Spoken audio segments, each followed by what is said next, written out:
এর আগের দিন আপনাদের বলেছিলাম যে তাপমাত্রা কিন্তু আবার ঊর্ধ্বমুখী হতে শুরু করে দিয়েছে আর কি, ঊর্ধ্বমুখী হতে শুরু করে দিয়েছে এবং সেটা আমরা দেখতেই পাবো।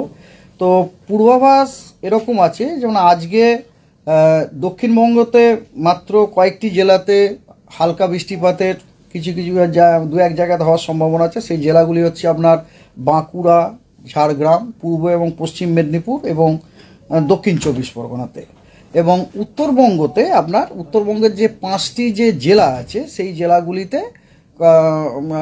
জেলাগুলির মধ্যে 3টি জেলাতে বেশ কিছু জায়গাতে আপনার কিছু জায়গাতে বৃষ্টিপাতের সম্ভাবনা আছে, আর আলিপুরদুয়ার আর কোচবিহারে দু এক জায়গাতে হালকা বৃষ্টিপাতের সম্ভাবনা আছে, এবং দার্জিলিং, কালিম্পং এবং জলপাইগুড়িতে কিছু জায়গাতে আপনার আপনার হালকা হালকা থেকে মাঝারি বৃষ্টির সম্ভাবনা আছে। এটা হচ্ছে আজকে। আগামীকাল আপনার কিন্তু বৃষ্টিপাতের যে এলাকাটা দক্ষিণবঙ্গে একটু মুভ পড়ে গেল, ওটা আপনার চলে গেল পশ্চিমের জেলাগুলো, আপনার বীরভূম এবং পশ্চিম বর্ধমানে আপনার হালকা থেকে মাঝারি বৃষ্টিপাত 1-2 জায়গাতে হওয়ার সম্ভাবনা আছে, এবং মুর্শিদাবাদে। আর উত্তরবঙ্গতে মাত্র উত্তরের 5টি জেলাতে কিছু জায়গাতে অ্যাট এ ফিউ প্লেসেস হালকা থেকে মাঝারি বৃষ্টিপাতের সম্ভাবনা আছে।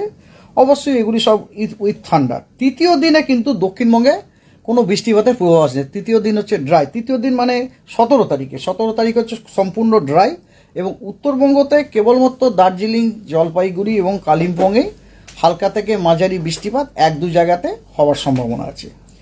18 তারিখেও আপনার দক্ষিণবঙ্গের কোনো জায়গাতে বৃষ্টিপাতের সম্ভাবনা নেই, আমরা কোনো পূর্বাভাস দিইনি। 18 তারিখে আপনার উত্তরবঙ্গের যে 5টি উত্তরের জেলা আছে, দার্জিলিং, জলপাইগুড়ি, কালিম্পং এবং আলিপুরদুয়ার, কোচবিহার, এই 5টি জেলাতে হালকা থেকে মাঝারি বৃষ্টিপাত 1-2 জায়গাতে হওয়ারই সম্ভাবনা আছে, কিন্তু দক্ষিণবঙ্গ সম্পূর্ণ ড্রাই। এবং পঞ্চম দিনে আবার একটু বৃষ্টিপাত আমরা পেতে পারি পশ্চিমের জেলাগুলিতে, পেতে পারি, মানে আপনার বীরভূম, বর্ধমান, বাঁকুড়া, পুরুলিয়া, ঝাড়গ্রাম এবং পশ্চিম বর্ধমান, এই জেলাগুলিতে হালকা থেকে মাঝারি বৃষ্টিপাত 1-2 জায়গাতেই আমরা পেতে পারি। এবং উত্তরবঙ্গে কিন্তু সবকটি জেলাতেই বৃষ্টিপাতের সম্ভাবনা আছে। তার মধ্যে উত্তরবঙ্গের যে সবথেকে উত্তরে যে 5টি জেলা আছে ওগুলিতে কিন্তু অনেকখানা জায়গা জুড়ে মানে fairly widespread rain with থান্ডারের সম্ভাবনা আছে। এটা হচ্ছে পঞ্চম দিনে। ষষ্ঠ দিনে পশ্চিমবঙ্গের সবকটি জেলাতে, ষষ্ঠ দিন মানে 20 তারিখে, 20 তারিখেই না কে যেন বলছিল ভোট, 19 তারিখ না 20 তারিখে, হ্যাঁ 20 তারিখে কিন্তু পশ্চিমবঙ্গের সব জেলাতেই হালকা থেকে মাঝারি বৃষ্টিপাতের সম্ভাবনা আছে। তার মধ্যে উত্তরবঙ্গতে তো ভোট মনে হয়ে গেছে। উত্তরবঙ্গতে কিন্তু যে উত্তরের যে 5টি জেলা সেগুলোতে কিন্তু ফেয়ারলি ওয়াইড স্প্রেডেড মানে বেশ অনেক 50%-এর ওপর এরিয়া জুড়ে বৃষ্টিপাতের সম্ভাবনা আছে। আর অন্যান্যগুলিতে হালকা থেকে মাঝারি বৃষ্টিপাতের, পশ্চিমবঙ্গের সব জেলায় ইনক্লুডিং কলকাতাও কিন্তু এর মধ্যে ইনক্লুডেড আছে। আর 21 তারিখেও আপনার পশ্চিমবঙ্গের সব জেলাতে বৃষ্টিপাতের সম্ভাবনা আছে। আপনার 25%-এর স্ক্যাটার্ড রেনফল আর কি, হালকা থেকে মাঝারি বৃষ্টিপাত। আর উত্তরের জেলাগুলিতে আপনার ফেয়ারলি ওয়াইড স্প্রেড সম্ভাবনা সপ্তম দিনে।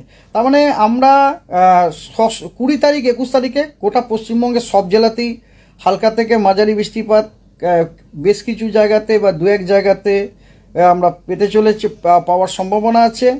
আর 19 তারিখে খালি পশ্চিমের জেলাগুলিতে, 17 এবং 18-তে দক্ষিণবঙ্গের কোনো জেলাতেই বৃষ্টিপাত নেই।